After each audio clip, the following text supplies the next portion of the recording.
श्रीकृष्णाय वासुदेवाय हरये परमात्मने प्रणतक्लेशनाशाय गोविन्दाय नमो नमः। गुरुर्ब्रह्मा गुरुर्विष्णु गुरुर्देवो महेश्वरः गुरुरेव परं ब्रह्म तस्मै श्रीगुरवे नमः। मूकं करोति वाचालं पङ्गुं लङ्घयते गिरिं यत्कृपातमहं वन्दे परमानन्दमाधवम्। श्रीमद् भागवत एकादश स्कंद 9वां अध्याय। अवधूत उपाख्यान की समाप्ति, 9वां अध्याय की शुरुआत हो रही है। ब्राह्मण उवाच परिग्रहो हि दुःखाय यद्यत् प्रियतमं नृणाम् अनन्तं सुखमाप्नोति तद्विद्वान्यस्त्व किञ्चनः।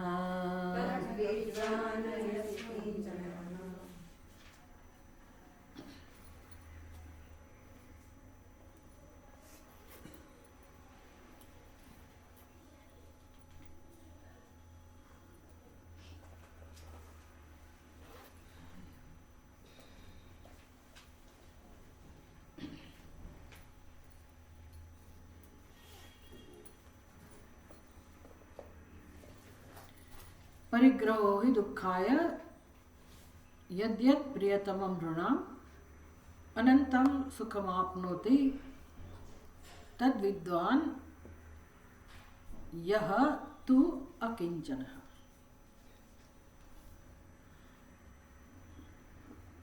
अवधूत जी आगे कह रहे हैं, ब्राह्मण वाचा, ब्राह्मण बदले अवधूत जी। किसको कह रहे हैं? यदु राजा को। वही संवाद चल रहे हैं। हे राजन, यदु राजा, हे राजन,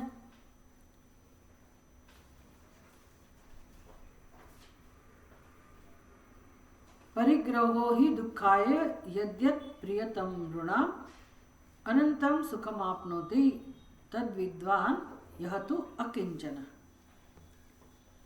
अभी ये श्लोक में नहीं बताया कि अवधूत जी ने कहाँ से सीखा, कौन गुरु है उसका। वो उसके बाद में जो श्लोक है उसमें उसकी कथा आती है।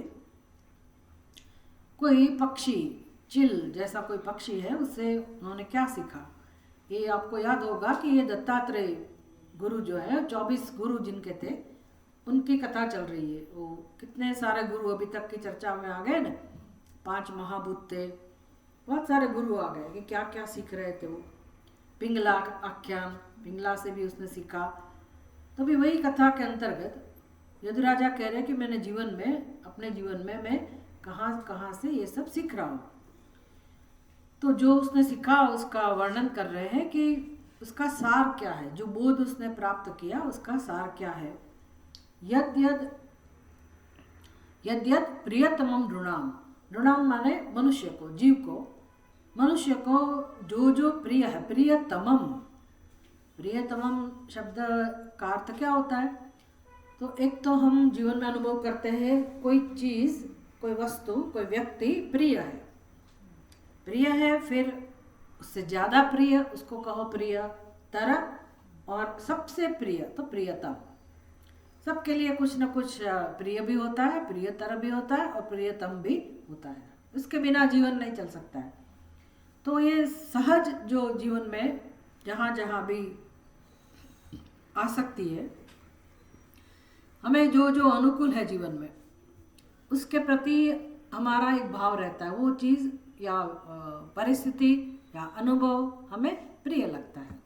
सबको कुछ न कुछ प्रिय रहता है। कोई किसी को भोजन में कुछ प्रिय चीज़ें होती है, किसी को देखने के विषय है उसमें प्रिय वस्तु का अनुभव होता है, किसी को सुनने में कि ये मुझे सुनना अच्छा लगता है, ये देखने का अच्छा लगता है, ये भोजन में अच्छा लगता है, ऐसे कपड़े पहनना अच्छा लगता है। तो सभी चीज़ में जिसका भी हम अनुभव करते हैं उसमें प्रिय भी होता है, फिर ज़्यादा प्रिय, सामान्य प्रिय, फिर ज़्यादा प्रिय। कोई व्यक्ति अनुकूल है तो ठीक है, प्रिय लगता है, फिर उससे भी ज़्यादा अनुकूल है तो प्रियतर।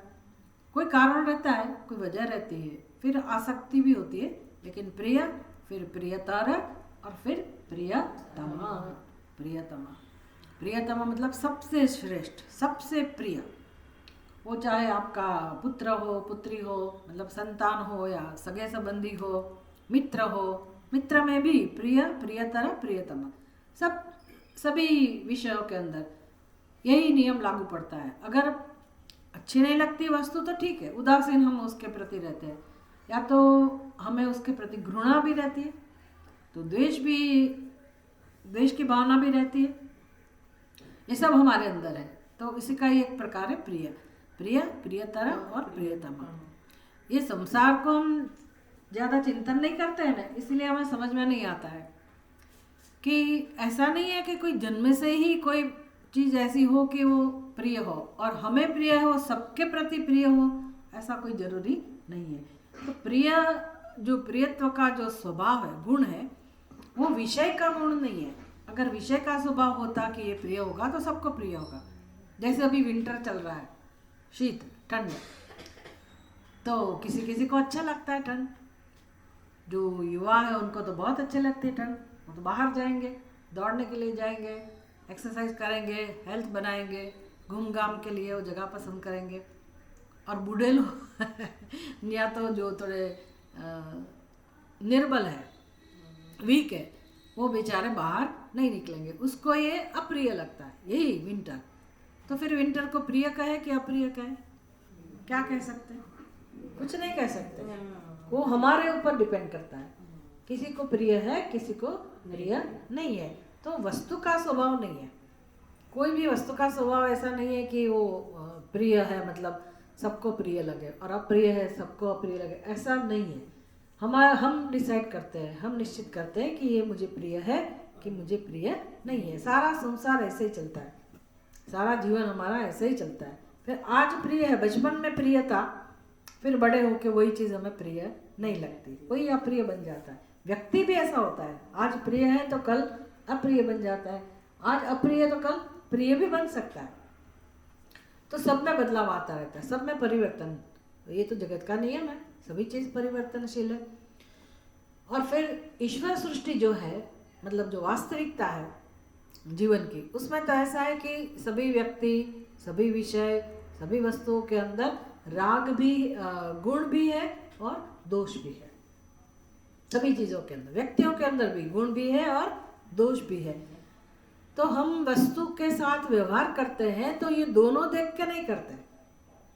उसके अंदर जो गुण मेरी नज़र में आया तो मैं उस वस्तु को महत्व देती हूँ, फिर वो वस्तु मुझे प्रिय लगती है। होता क्या है, धीरे धीरे अंदर जो दोष है वो भी तो पता तो चलेगा ना। तो वो जब पता चलता है वो दोष का, तब हमें दुख होता है कि ओहो, मैंने तो सोचा भी नहीं था इसके अंदर ऐसा दोष भी है। तो फिर उसके प्रति हमारी नफरत हो जाती है, तो द्वेष उत्पन्न होता है। तो ये वास्तविकता तो है, यही है कि गुण भी है और दोष भी है। तो फिर जिसके साथ हम व्यवहार करते हैं, अगर एक वस्तु का स्वीकार किया, एक व्यक्ति का स्वीकार किया, तो पूर्णतया अगर स्वीकार कर लिया तो बात सही है, तब मतलब ठीक है। लेकिन ऐसा कोई कर नहीं सकता। सभी को क्या चाहिए? अच्छी अच्छी चीज़ें अच्छी लगती है, गुण ही अच्छे लगते हैं, किसी को दोष अच्छा नहीं लगता है। इसीलिए फिर हम सहन नहीं कर पाते। जो दोष पहले से देखते हैं तो हम नफरत करते रहते हैं कि ये अच्छा नहीं, ये अच्छा नहीं है। जिस दिन उसी के अंदर गुण नज़र में आ गया, हम देख पाए कि उसके अंदर गुण भी है, तो उसके प्रति फिर हमारा वो द्वेष भाव कम हो जाएगा और फिर वो वस्तु प्रिय बन जाएगी। ऐसा है, ये सामान्य नियम हमने कहा। लेकिन जीवन में, हमारे जीवन में, सभी के जीवन में कोई एक व्यक्ति, एक वस्तु, एक विषय, एक मतलब कुछ भी जो अनुकूल है वो हमें प्रिय लगता है। फिर उस ज़्यादा अनुकूल है तो प्रियतर, और उसके बिना हम रह ही नहीं सके तो फिर उसको क्या कहेंगे? प्रियतमा। फिर उसको प्राप्त भी करेंगे, उसको संभालेंगे, संभालने की कोशिश करेंगे, और बस हमारे से वो उसका वियोग ना हो, वो कोई ले ना जाए, उसके प्रति हम पूरे सावधान रहते हैं। तो सारी मेहनत हमारी, सारा समय, सारी शक्ति, सारा जीवन उसमें ही चला जाता है कि प्रिय को प्राप्त करो, फिर उसको अपना बनाए रखो, और फिर उसको कोई ले नहीं जाए या तो उसका नाश ना हो, ऐसा ध्यान में रख के हम अपना जीवन जीते हैं। ये सामान्य जीवन की व्यवस्था है। लेकिन वास्तविकता ऐसी है कि सृष्टि में जो हमें प्रिय लगता है ना, जो विषय जो प्रिय सबको लगता है, वो विषय कम है और उसको प्रेम करने वाले ज़्यादा है। जो कीमती वस्तुएं हम जिसको कहते हैं, महत्वपूर्ण वस्तु जिसको हम समझते हैं, ऐसी वस्तुएं कम है और उसको प्रेम करने वाले ज़्यादा है। उसको महत्व देने वाले बहुत लोग हैं, इसलिए स्पर्धा होती रहती है, फिर ईर्ष्या उत्पन्न होती है। ये हमारा सबका अनुभव है और इसके कारण अशांति, दुख और बंधन हमें प्राप्त है। ये जो जीवन का सत्य है ना, वास्तविकता है, उसमें से हम मुक्ति चाहते हैं। सभी चाहते तो क्या है, शांति ही चाहते हैं। तो हमें समझा रहे इस कथा के माध्यम से कि आपको सीखना है कि क्या कारण है कि जीवन में दुख का अनुभव करना पड़ता है, अशांति का अनुभव करना पड़ता है और हम दुखी दुखी ही रहते हैं उसके कारण। तो वो कारण समझा रहे। तो उसने तो सीख लिया। किसने? अवधूत जी ने तो जीवन में सीखा। क्या सीखा? यद्यत प्रियतमम ऋणाम, मनुष्य को जो जो चीज़ सबसे अच्छी लगती है, प्रिय भी नहीं, प्रियतर भी नहीं और प्रियतम, जो सबसे श्रेष्ठ जो वस्तु मनुष्य को प्रिय है। कोई कोई चीज़ ऐसी है ना कि सबके लिए प्रिय होती है, जैसे धन है, धन, फिर जवेरात क्या बोलते हैं हिंदी में चाहिए,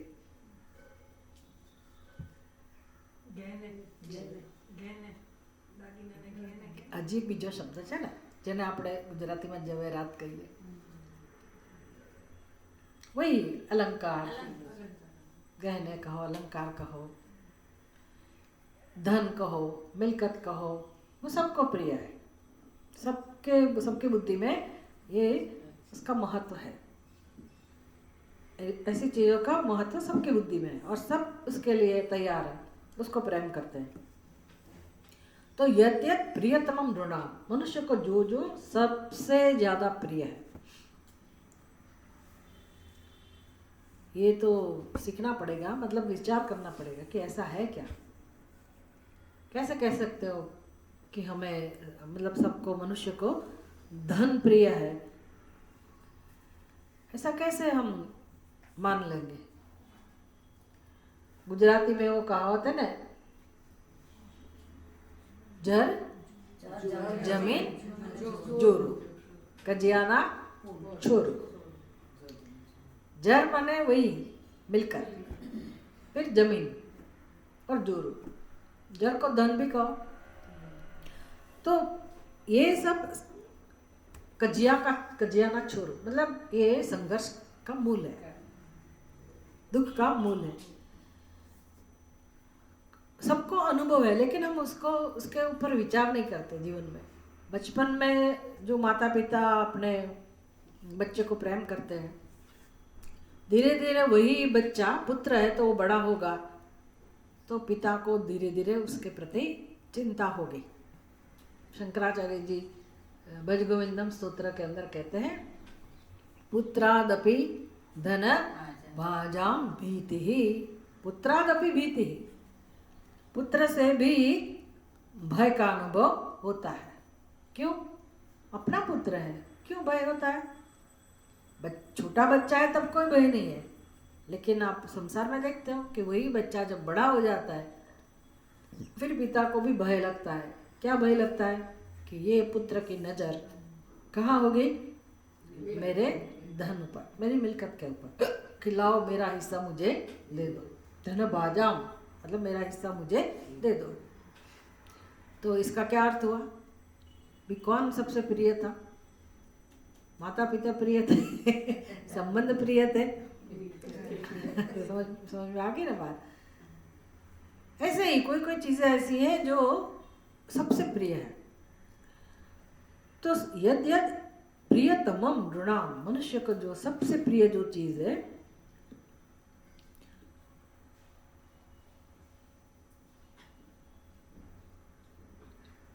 परिग्रहो ही दुखा है। अगर वो उसका आपने संचय कर लिया, जो प्रिय है उसको इकट्ठी कर ली अच्छी मात्रा में, बहुत सारा इकट्ठा धन कर लिया, फिर वो दुख का कारण बनता है। दुखाय परिग्रहो ही दुखाय, जो हमको सबसे अच्छा लगता है वो अगर हमने उसका संचय कर लिया तो फिर उसका दुख वो निमित्त बनेगा दुख के लिए। अगर अकिंचन,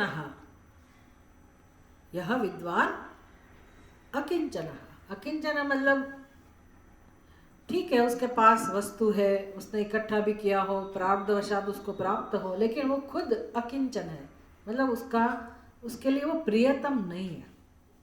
उसकी बुद्धि इतनी महत्व बुद्धि नहीं दे रहा है, वो खुद अकिंचन है। उसका दो अर्थ कर सकते हैं कि अगर आपके आसपास बहुत सारी समृद्धि है और आप अंदर से सावधान है, विवेकशील है और भक्त भी है और ज्ञानी भी है कि भी ये धन मुझे मिला है, प्रारब्धवशात मिला है, मेहनत का फल है जरूर है, लेकिन मेरा नहीं है, ईश्वर की कृपा से मिला है, ईश्वर का प्रसाद है और वो सर्व कुछ नहीं है, सब कुछ नहीं है, इसके कारण मेरा अस्तित्व नहीं है और ये सुख का निमित्त भी नहीं है। हाँ, जीवन में कुछ सुविधा प्राप्त होती है, लेकिन जो सुख चाहिए उसका निमित्त ये धन नहीं है। अगर ऐसी सावधानी के साथ व्यक्ति अपना जीवन जी रहा है तो ठीक है, या तो उसने स्वयं इच्छा से ही उस वस्तु का त्याग कर दिया, जैसे कि साधु, तो वो तो परिग्रह रखता ही नहीं, उसको तो पता है छोटी छोटी चीज भी वो इकट्ठा नहीं करेगा, उसका तो नियम ऐसा ही। तो जिसने अपने जीवन में ये नियम बनाया है कि अब परिग्रह नहीं करना है, ऐसे अकिंचन रहता है, तो सुखम आपनोति, अनंतम सुखम आपनोति, उस व्यक्ति को अनंत सुख की अनुभूति होती है। अभी हमें सोचना है कि हमें क्या चाहिए, कोई ऑप्शन विकल्प है क्या? सुख चाहिए कि दुख चाहिए, शांति चाहिए कि अशांति चाहिए, कोई ऐसा कोई विकल्प है क्या? विकल्प तो है नहीं। हमें क्या चाहिए? शांति ही चाहिए, अनंत सुख ही चाहिए। तो जीवन में ये सीखना है, ये अचानक हो जाएगा ऐसा नहीं है, ये हमें मतलब ये ज्ञान है, ये विवेक है, उसको समझना है और धीरे धीरे अपने जीवन में सुख चाहिए तो फिर कौन सा व्यवहार मेरे लिए उचित रहेगा, कौन सी समझ मेरे लिए उचित रहेगी, तो ये सब सीखा उसने।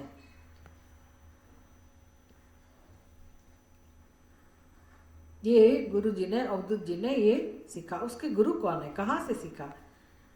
उसके बाद का जो श्लोक है, सामिशं कुररं जघ्नुः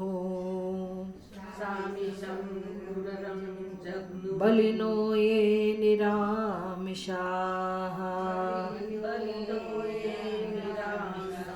तदामिषं परित्यज्य ससुखं समविन्दत।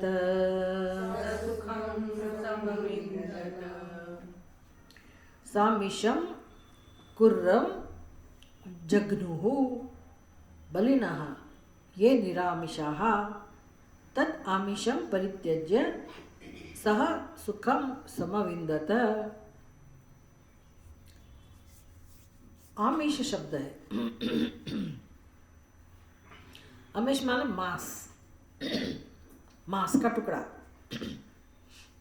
भाई अवधूत जी ने एक दिन देखा कि कोई चिल उड़ रही है और उसकी चोंच में मांस का टुकड़ा है, तो सामिशम, मांस के साथ ये पक्षी जा रहा है। कुर्रम माने वो पक्षी, जैसे वो बाज हो, चिल हो, बहुत बड़ा पक्षी जिसका भक्षण मतलब जिसका भोजन मांस ही है, तो उसको मिल गया होगा बहुत बड़ा मांस का टुकड़ा, तो लेके वो उड़ रहा है। मांस का टुकड़ा अपनी चोंच में लेके वो जा रहा है, तो उसके पीछे पीछे बहुत सारे दूसरे पक्षी जो ज़्यादा शक्तिशाली है और जिसको भोजन नहीं मिला, इसको मिल गया, सबको तो नहीं मिलेगा ना, ऐसे मांस का टुकड़ा थोड़ी कोई बिखेर के रखते हैं, उसको मिल गया कुछ प्रारब्धवशात, लेकिन दूसरे जो पक्षी है उसको वो नहीं मिला, उसको भूख भी लगी होगी, भूख ना लगी हो तो भी सबकी दृष्टि तो अपने जैसी जैसी बुद्धि है उस प्रकार से ही रहती है, तो उस बेचारे वो लोग उस जिसको मांस नहीं मिला है, तो बिना मांस वाले जो बलवान जो पक्षी थे वो उसने क्या किया, उसके पीछे लग गए, सारे के सारे पक्षी पीछे लग गए। इतना ही वो जहाँ बैठे उसको जाके वो चांच मारते, क्योंकि उसने तो चांच में पकड़ा हुआ है टुकड़ा, वो थोड़ी छोड़ देगा, उसको भी चाहिए। तो लेकिन वो बेचारा बैठा है, क्योंकि उसके पास ये बड़ा मांस का टुकड़ा है, इसीलिए दूसरे पक्षी आके उसको चौंच मारते रहते, बहुत उसको परेशान करते, बहुत मारा उसको। फिर उस पक्षी को समझ में आया कि मुझे जो ये मार पड़ रही है, चोंच मार रहे, उसका कारण क्या है, मैं उसका कोई शत्रु नहीं हूँ, एकमात्र कारण है कि इन लोगों को ये मांस नहीं मिला, मुझे मिला है। तो अभी अगर उसको ये दुख में से मुक्त होना है तो क्या करना चाहिए, उसको समझ में आ गया, उसने अपना मांस का टुकड़ा छोड़ दिया मांस को छोड़ दिया। जैसे ही उसने मांस को छोड़ दिया, तद आमिषम परित्यज्य, जैसे ही उसने मांस का टुकड़ा छोड़ दिया, सह सुखम समविंदत, छोड़ने के तुरंत जैसे छोड़ा वो मांस का टुकड़ा, उसको परम सुख का अनुभव हुआ।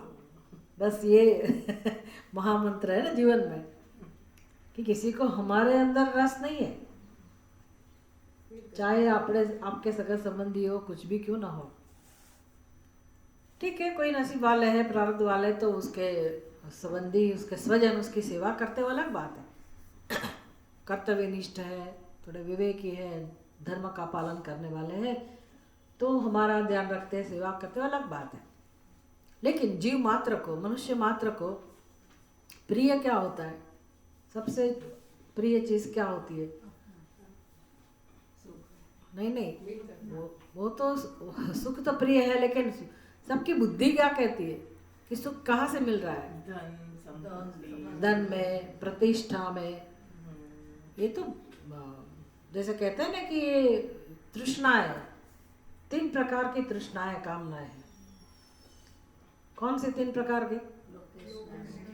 ऐषणा, 3 प्रकार की ऐषणा, वित्तेषणा, पुत्रेषणा और लोकेषणा।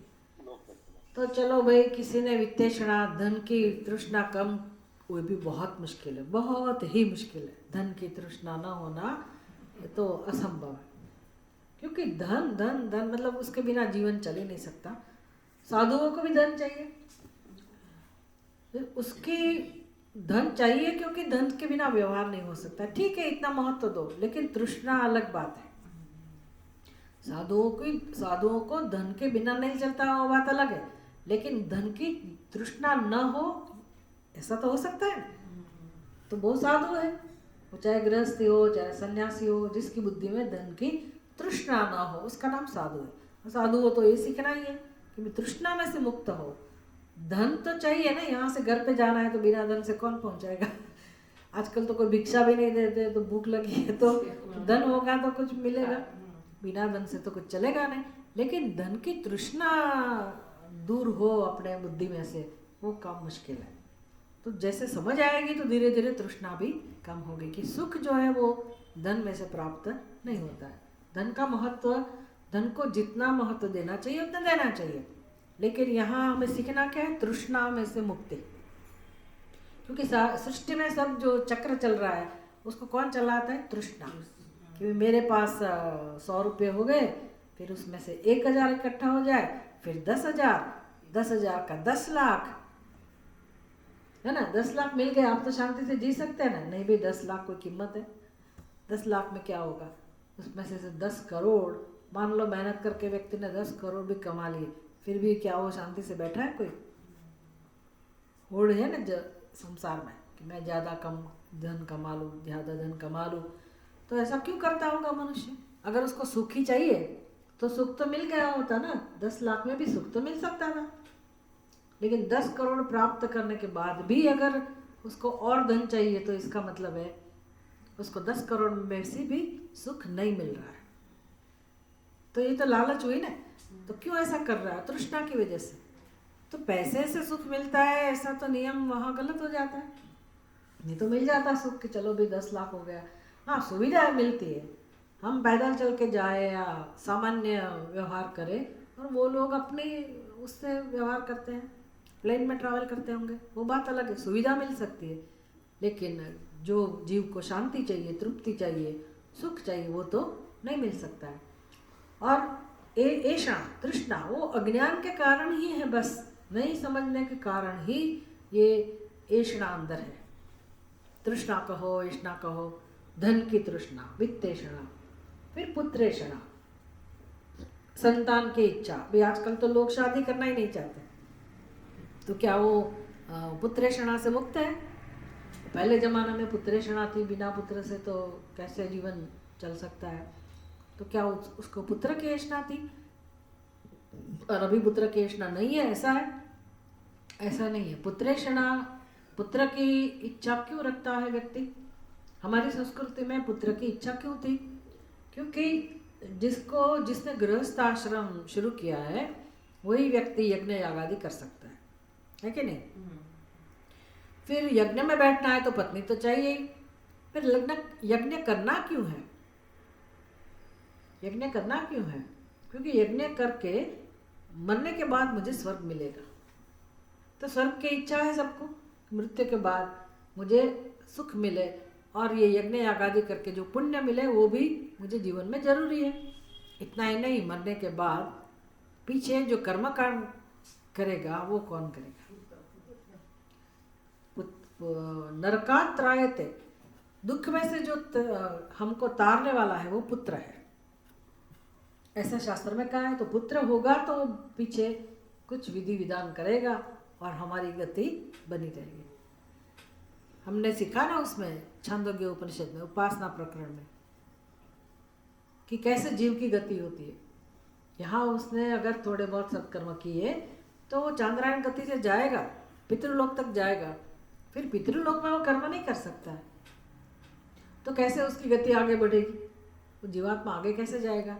तो उसके पीछे जो यहाँ लोग हैं, उसके पुत्र संतान वगैरह कुछ कर्म करेंगे उसके लिए, श्राद्ध कहो, पिंडदान कहो, जो भी तर्पण कहो, तो उसके माध्यम से वो जीव आगे बढ़ेगा, उसकी सद्गति बनी रहेगी। इसलिए पुत्र सबको चाहिए। अभी आजकल ऐसा नहीं है, पर ये संस्कृति की बात कर रही हूँ कि हमारे यहाँ जो ऐसी मानसिकता थी ना कि पुत्र तो चाहिए ही, कुछ भी हो। जब तक तो पुत्र प्राप्त नहीं होगा वो दूसरी शादी करेगा, तीसरी शादी करेगा, कुछ भी करेगा, लेकिन पुत्र चाहिए। तो पुत्रेषणा, इसके लिए ये महत्व है उसका, इसलिए इसकी ऐषणा है, स्वाभाविक है। फिर तीसरी लोकेषणा, वो देखना आप कौन व्यक्ति ऐसा है जिसके अंदर लोकेषणा नहीं है। इतनी स्पर्धा चल रही है, सेवा करेंगे लेकिन मेरा प्रचार होना चाहिए, प्रचार, तुरंत प्रचार, बस। दान दक्षिणा करेंगे लेकिन अपनी वो तख्ती लगवाएंगे कि मैंने दान किया है। ठीक है, उसके पीछे जरूरी नहीं है कि ऐसा ही हो, लोगों को प्रेरणा मिले उस भाव से भी करते होंगे। ये तो हमें देखना है, दूसरे में हमें देखना ऐसा नहीं, हमारे अंदर ऐसा है कि नहीं। लोकेषणा वो स्वाभाविक है। लोकेषणा मुझे भी प्रशंसा प्राप्त हो, मेरी भी एक प्रतिष्ठा हो, मेरा भी प्रचार हो, इसको कहते हैं लोकेषणा।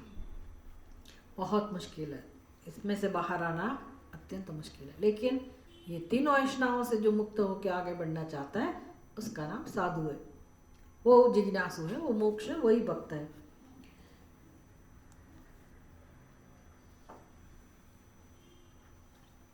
तो फिर ये तो बेचारा पक्षी है। तो जीवन में ये चीज़ों के लिए स्पर्धा है कि मुझे ये मिलना चाहिए, या तो पुत्रेषणा, या तो वित्तेषणा, या तो लोकेषणा। मतलब सांसारिक सुख भी समझो, धन वगैरह, वित्त, फिर ये संतान, अपने प्रतिष्ठा, तीनों। इसके लिए जो स्पर्धा चल रही है, तो जिसके पास ज़्यादा होगा, धन होगा, तो स्वाभाविक है उसके पीछे लोग रहेंगे। जिसको धन नहीं मिला है और जिसको चाहिए, उसकी दृष्टि हमारे पीछे पीछे होगी, परेशान करेंगे वो। ऐसा नहीं हो तो भी जीवन में बहुत दुख होता है। जब जब दुख होता है ना, तो हमें थोड़ा होमवर्क करना पड़ेगा कि क्या कारण होगा, क्यों मुझे परेशान कर रहे हैं लोग, क्योंकि उसको भी यही चाहिए, मुझे क्यों नहीं मिला, उसको फिर हम ईर्ष्या कहते हैं। तो ठीक है, जब दुख होता है तो ये अगर कारण हमारी समझ में आ जाए कि यही मेरे पास होगा, अगर मैं उसका त्याग करती हूँ। मान लो घर में कुछ बंटवारा हो रहा है मिल्कत का, इसको ये दे दो, उसको वो दे दो, कहीं गलती से आपको ज़्यादा मिल गया या आपने इकट्ठा ज़्यादा करके रखा है, सबकी नज़र आपके ऊपर होगी कि मुझे कैसे मिल जाए, मुझे कैसे मिल जाए। तो हमारे अंदर किसी को रस नहीं है ना, जिसको हम मेरा मेरा कहते हैं, तो हमारे प्रति किसी को प्रेम नहीं है, कोई हमें प्रेम नहीं करता है ना, तो हम किसी को प्रेम करते हैं। हम प्रेम करते तो किसको? वित्तेषण, लोकेषणा और पुत्र। यही कारण है। ये 3 ऐषणा तो खाली विभाजन किया है, सारी ऐषणा इसके अंदर आ गई। किसी भी चीज़ की इच्छा हो, ऐषणा हो, तो इसके अंदर आ गई।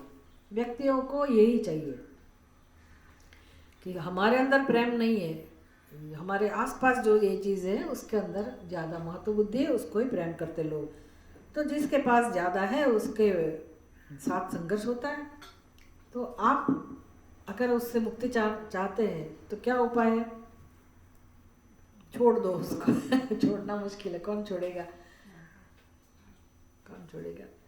तो ये तो साधुओं के लिए उपदेश है। साधु अगर परिग्रह करता ही नहीं है, अगर आप साधु बनना चाहते हैं तो आपने ये अंदर से ऐसी बुद्धि बना ली कि मेरा ही हो, ऐसा मुझे कोई आग्रह नहीं रखना है। तो ठीक है, ईश्वर का प्रसाद है, लेकिन ये मेरा ही है, तो फिर चिंता का कारण है।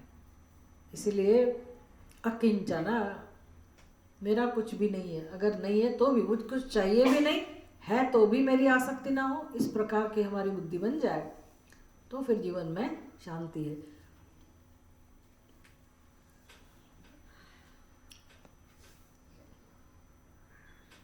अनंत सुख कहते हैं उसको।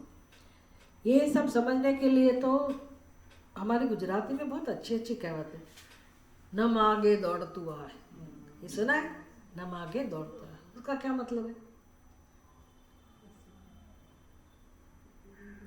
भाई हम मांगना बंद कर दें तो अपने आप आएगा, ऐसा होता है कभी? क्या ऐसा होता नहीं है। लेकिन हम अपरिग्रह बन जाए, अकिंचन बन जाए बुद्धि से, फिर हमारी दृष्टि में जो है ना हमारे पास, उसका महत्व समझ में आएगा कि हमारे पास बहुत कुछ है, ये तो है, ये तो है, सब नज़र में आएगा ना।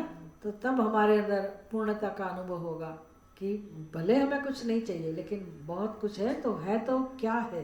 भगवान की कृपा है, प्रसाद है, और कुछ मांगने की ज़रूरत नहीं है। वो समझ में आएगा कि हम भिखारी नहीं है, सुख भी मांगने की ज़रूरत नहीं है। तो बस फिर तभी तृप्ति का अनुभव होगा। न मे मानावमानौ स्तौ, न चिंता गेह पुत्रिणाम्,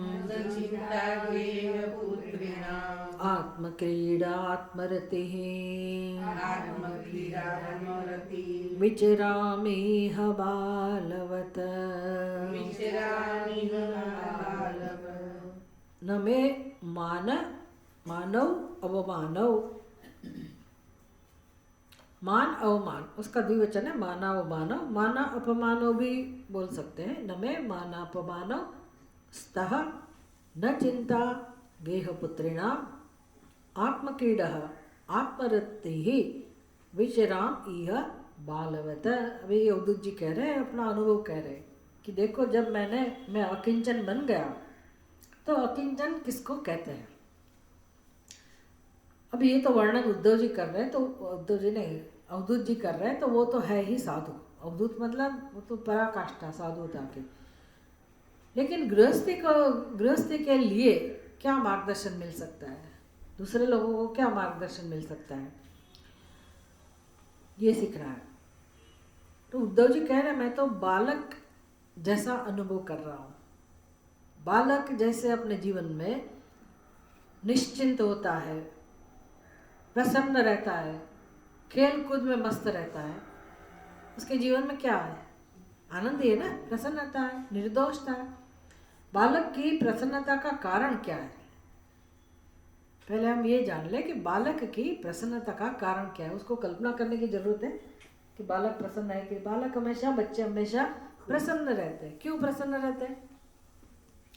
उसको कोई चिंता नहीं है कि आज कौन सा काम करवाना है, कौन सी जिम्मेदारी, मेरा ये कर्तव्य वो कर्तव्य है, आज यहाँ जाना है वहाँ जाना है, ये इवेंट, ये प्रसंग निपटाना है, घर में कुछ शादी है, कोई बच्चे को कोई चिंता है कि कैसे करेंगे, क्या करेंगे। एक तो वो निश्चिंत है, इसलिए वो प्रसन्न है। ये तो समझ में आता है ना कि बालक की प्रसन्नता सहज है, उसकी बुद्धि में कोई चिंता नहीं। दूसरा, उसको कोई आग्रह नहीं है। बालक को वो किस में से आनंद लेता है। बालक को ऐसा चाहिए कि मुझे गाड़ी में घुमाओ तभी आनंद मिलेगा, ये खिलौना दे दो तो ही तभी आनंद मिलेगा, ऐसा नहीं है। हाँ, आजकल ऐसे बच्चे होते हैं कि मुझे गाड़ी में बिठाओ, गाड़ी है इसलिए, लेकिन ऐसा मतलब, इसका मतलब ये नहीं कि बच्चे को आनंद का कोई निमित्त नहीं मिलता है। बच्चे खेलते रहते हैं, कोई भी छोटी से छोटी चीज़ हो उसको भी बच्चे खेल का स्वरूप बना सकते हैं, उससे खेल सकते हैं, खेल का साधन बना सकते हैं। उसको आता है, मिट्टी के पास बिठा दो तो मिट्टी में से भी वो कुछ ना कुछ बनाता रहेगा, उसके साथ सुलझा रहेगा, अपने आप खेल बना लेता है, मस्त रहता है, वो व्यस्त रहता है आनंद में, और उसको कोई परिग्रह नहीं है, संग्रह नहीं है, कहीं उसका कोई आग्रह नहीं है, स्वतंत्र है। बस ये उनका कारण है, बच्चे की प्रसन्नता का यही कारण है। किसी ने बच्चे का अपमान कर दिया, मान लो बच्चे आपस में झगड़ा किया, थोड़ी देर वो रोएंगे, दुखी होंगे, लेकिन फिर वही बच्चे आपस में मिलते हैं। इसका क्या कारण है? वही साथ में खेलते हैं, फिर क्या कारण है? उसको अभी तो उसने मारा था, रोया भी था, लेकिन फिर भी वो भूल जाता है। कोई उसके अंदर ऐसा राग द्वेष जमा नहीं करते, भूल जाते हैं। भले वो थोड़ा बहुत होता है संघर्ष, लेकिन वो भूल जाता है। राग द्वेष जमा नहीं होता है कि ये मेरा दुश्मन हो गया, उसने मेरा अपमान किया या इसने मेरा मान किया, ऐसा कुछ नहीं है। वो सहज प्रेम से उनका व्यवहार करते रहते हैं। तो बालक से शिक्षा ली, वो पहले चील से, पक्षी से शिक्षा ली, अभी अवधूत जी कह रहे हैं कि मैंने बालक से क्या शिक्षा ली। कहते हैं कि न में मानव मानवस्तः, बस मैंने भी जीवन में ये नियम लिया कि मुझे मान भी नहीं चाहिए, और जब मान नहीं चाहिए तो फिर अपमान किसी ने किया तो बुरा नहीं लगेगा। मान ही नहीं चाहिए तो अपमान तो होता ही रहता है।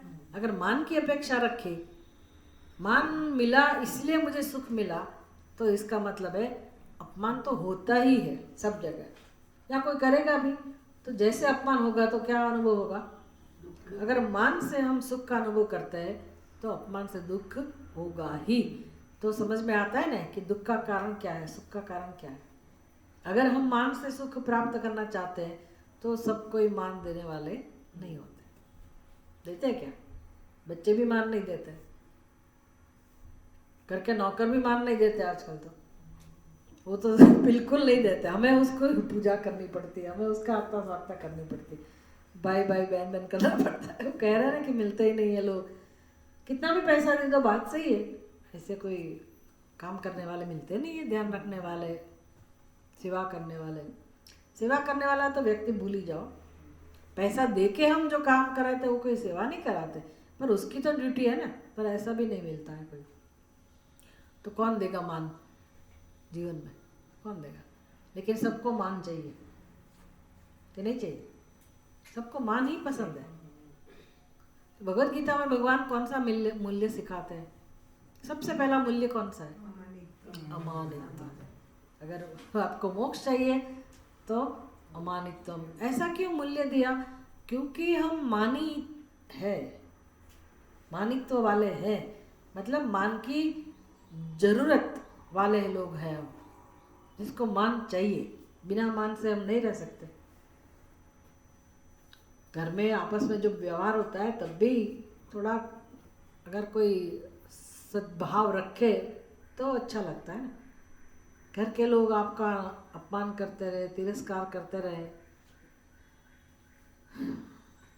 बड़े भी करते रहे, साथ में मतलब सब आपकी उम्र वाले वो भी करते रहे, बच्चे भी करते, सब एक दूसरे का तिरस्कार ही करते रहे, कोई किसी को सम्मान दे ही नहीं, तो क्या लगता है आपको जीवन में मजा आएगा?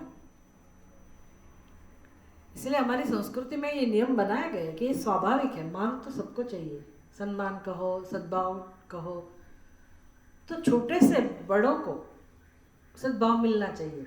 सद्भाव तो सभी को मिलना चाहिए, लेकिन ये विवेक जिसको कहते हैं ना कि छोटा व्यक्ति हो बड़े को आदर पूर्वक व्यवहार करे, बड़े से आदर पूर्वक व्यवहार करे, ये हमारा नियम है, स्वाभाविक है। अगर वो नहीं करते तो हमें दुख होता है, होगा ही, भले हमें नहीं चाहिए मान तो भी दुख तो होगा ही। इसलिए व्यवहार का नियम है हमारी संस्कृति में, जिसका पालन सब जगह नहीं होता है। पर जब व्यक्ति परिपक्व हो जाता है, जब चिंतन करने योग्य जब व्यक्ति बनता है, जैसे कि हम ये सत्संग में क्या काम होता है हमारा? चिंतन सीखना है। चिंतन क्या, जीवन में क्या सीखना है? ब्रह्म ज्ञान कुछ नहीं, जरूरी नहीं है, वो तो अपने आप होगा, लेकिन ये सीखना है बस जीवन में कि मुझे दुख क्यों मिल रहा है। छोटी छोटी मतलब सूक्ष्म प्रक्रिया जान के हमें काम करना, इसका नाम है चिंतन। सीखना है बस, जो सत्य है उसको सीखने की कोशिश करना कि भी ऐसा ही है व्यवहार। हमारी संस्कृति में क्यों ऐसा नियम था कि भाई छोटे बच्चे, छोटे जो भाई है तो बड़ी बहन को आदर से बुलाएगा, है कि नहीं? क्यों ऐसा नियम था? पत्नी पति को आदर से बुलाएगी, जो पुत्र है, संतान है, वो माता पिता को आदर देंगे। ऐसा नियम है कि नहीं? क्या कारण है ये सब इसके लिए? क्योंकि सबको आदर चाहिए। फिर ऐसा नहीं है कि छोटे को नहीं मिलता है, बड़े भी छोटे को आदर सम्मान देते ही है, भले वो प्रणाम नहीं करे बच्चे को, लेकिन प्रेम और आदर वात्सल्य तो है ही ना।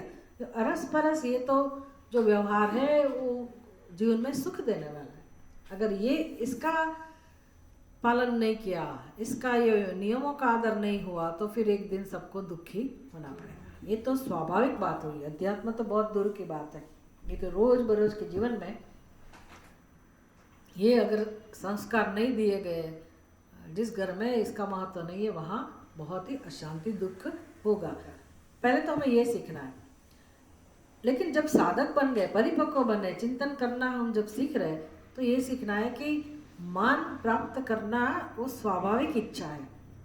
तो मानित्व तो है ही हमारे अंदर, लेकिन और आगे बढ़ना है तो हमें इस अपेक्षा को भी छोड़ना पड़ेगा। उसको कहते हैं अमानित्व। जो मानित्व अंदर है उसको दूर करना है। भले कोई हमें मान दे कि नहीं दे, हमें जरूरत नहीं है। वो मान देंगे तभी हम सुख का अनुभव करेंगे, ऐसा नियम नहीं है। दे तो अच्छा है, जो मान दे रहा है ना उसकी शोभा है, वो व्यक्ति शोभनीय लगता है। मानदह भगवान का नाम है, विष्णु का। भगवान भी सबको मान देना सिखाते हैं। तो अगर हम मान देंगे तो उसमें हमारी शोभा है। जिसको मान देंगे वो तो ठीक है, लेकिन मान देने वाला व्यक्ति ही ज़्यादा शोभनीय है, वो संस्कारी है।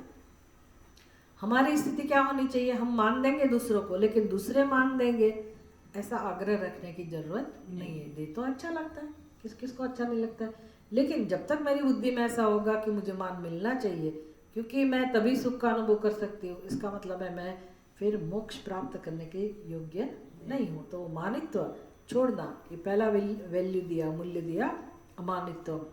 तो यहाँ कह रहे उद्धव जी, मानवोपमानस्तः न मैं, मुझे ऐसा मान और अपमान की अपेक्षा नहीं है। न चिंता गेह पुत्रीणाम, घर, संतान, पत्नी, उसकी मुझे चिंता भी नहीं है। भाई आपको है ही नहीं तो कहाँ से चिंता होगी? अवधूत है, आपको कहाँ पुत्र है, आपको कहाँ पत्नी है? हो सकता है वो पूर्व में गृहस्थी हो, ऐसा भी हो सकता है, चिंता छोड़ दी हो। लेकिन जो गृहस्थी है उसको क्या सीखना है? चिंता नहीं करनी है क्या? किसी की चिंता नहीं करनी है, घर की, पुत्र की, उसकी चिंता नहीं करनी है क्या? चिंता तो होगी ना गृहस्थी को।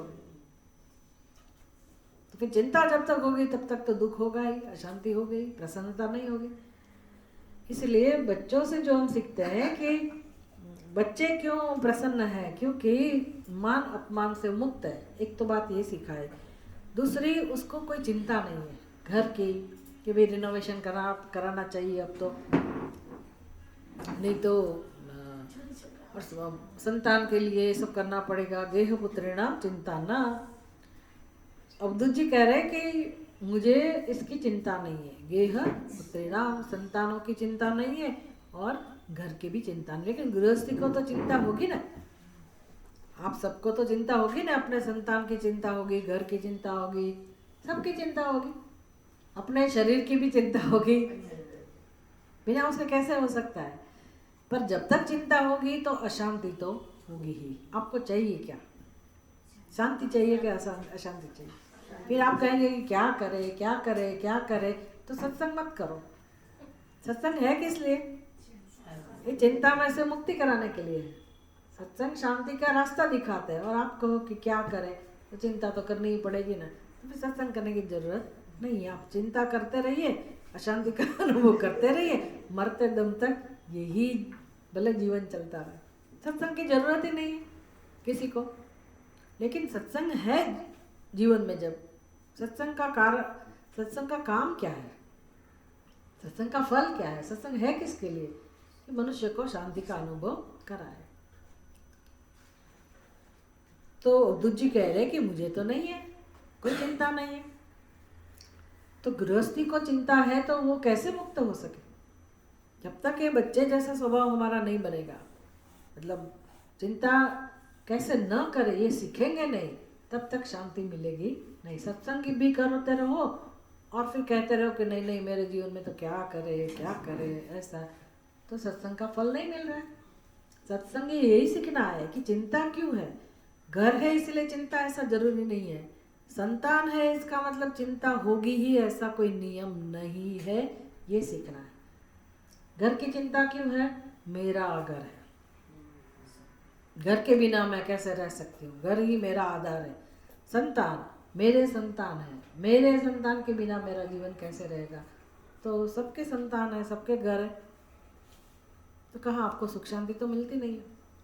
मिलती है, सब है तब भी तो अशांति है ना। तो फिर शांति के लिए क्या करना पड़ेगा?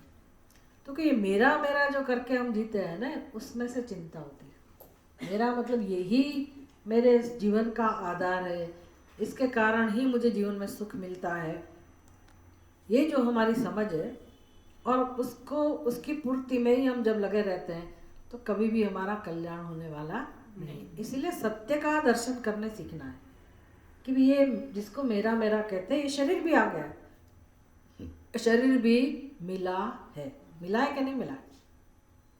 हम शरीर को हम कहते जीते हैं ना कि मेरी ऐसी स्थिति है, मेरी वैसी स्थिति है, लेकिन शरीर भी मेरा नहीं है। जब शरीर मेरा नहीं है तो घर मेरा हो सकता है, धन संपत्ति मेरी हो सकती है, स्वजन मेरे हो सकते हैं, तो फिर क्या कहे ये सबको? कैसी बुद्धि बना के जिए हम? मेरा मेरा नहीं करे तो क्या व्यवहार कैसे करेंगे? मैं अपने माता पिता को मेरा माता पिता नहीं कहूँगी तो जीवन में व्यवहार कैसे करूँगी? मेरा घर नहीं कहूँगी तो दूसरे घर में जाके रहेंगे। मेरा मेरा करना तो पड़ेगा ना, व्यवहार तो करना पड़ेगा ना। भाई जो जरूरी है भले करो, मेरा मेरा कहो, लेकिन समझ क्या होनी चाहिए? मेरा होता हुआ भी मेरा नहीं।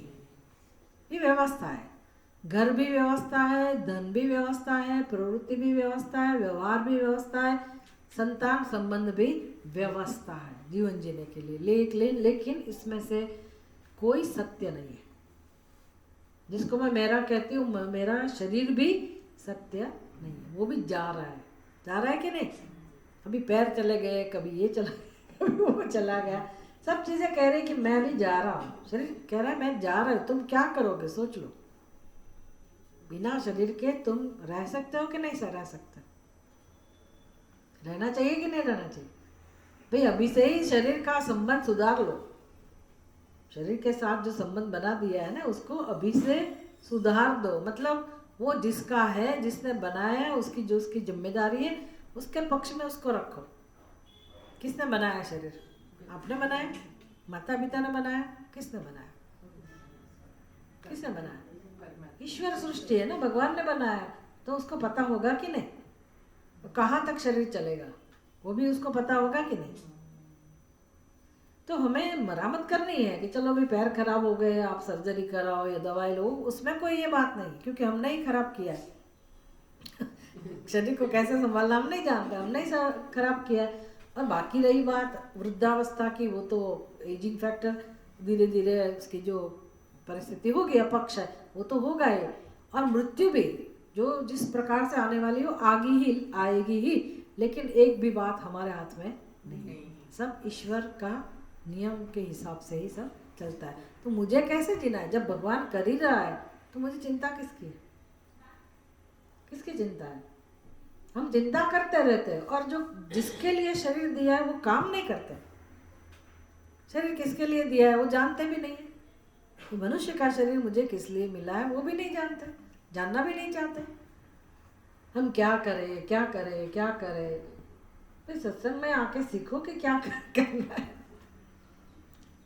किस लिए दिया है मनुष्य का शरीर। तो भी मुझे ये अज्ञान में से मुक्त होना है। कौन सा अज्ञान? जो मेरा मेरा मेरी बुद्धि में है, उसमें से तो मुक्त होना है। भाई मेरा नहीं कहो तो किसका कहो?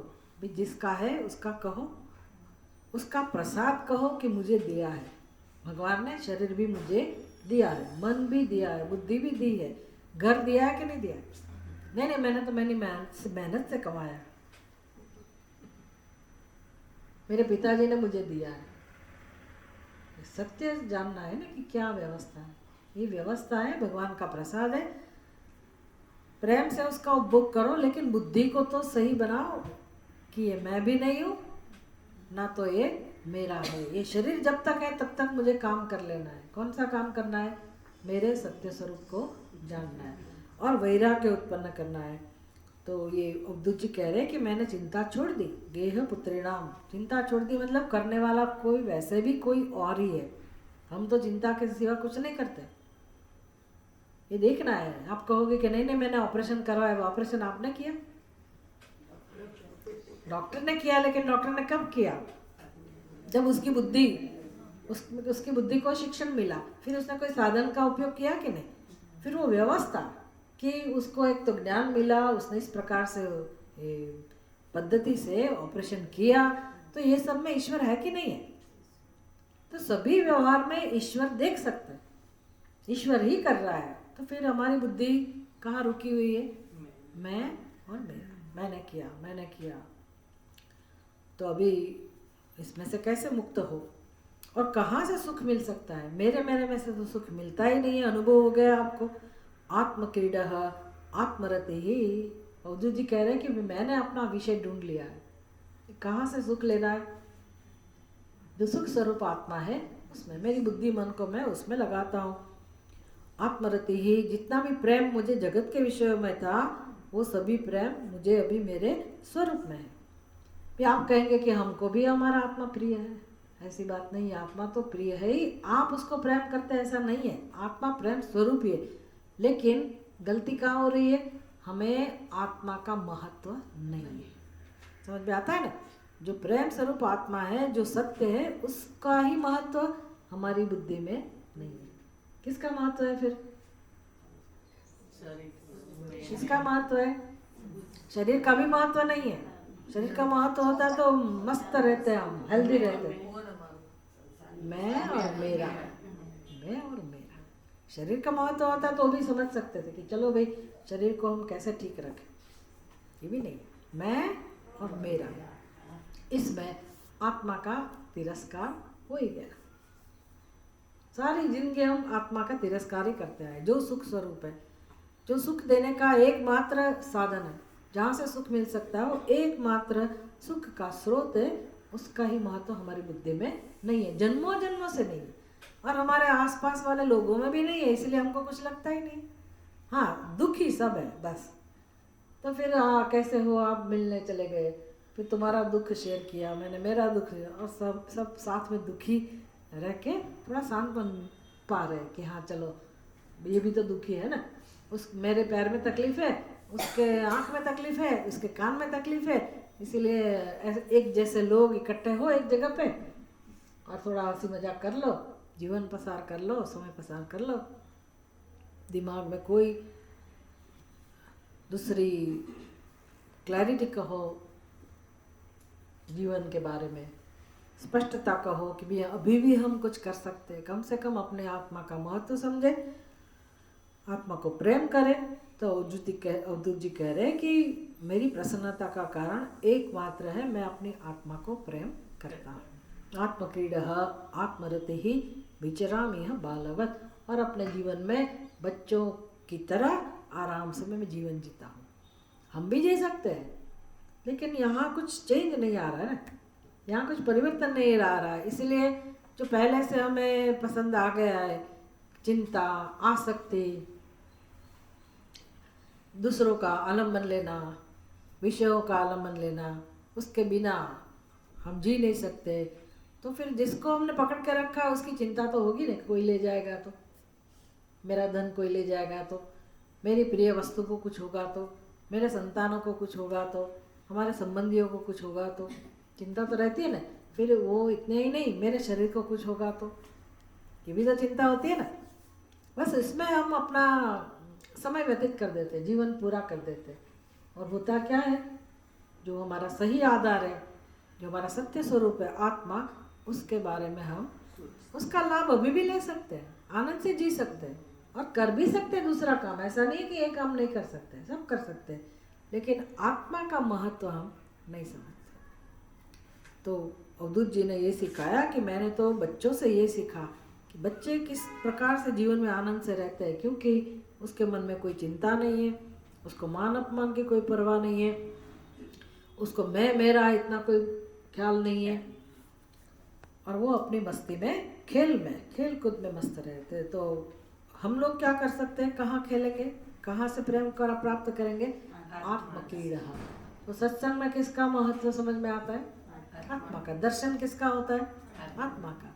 सुख का अनुभव होता है कि नहीं होता है, कि नहीं नहीं ये सत्संग में जाके तो मुझे बहुत दुख मिला, अरे रे मेरा 1 घंटा ऐसे ही चला गया इससे तो अच्छा मैं कोई सिनेमा देखने जाता कोई सगा संबंधी के वहाँ जाता, शादी में गया होता।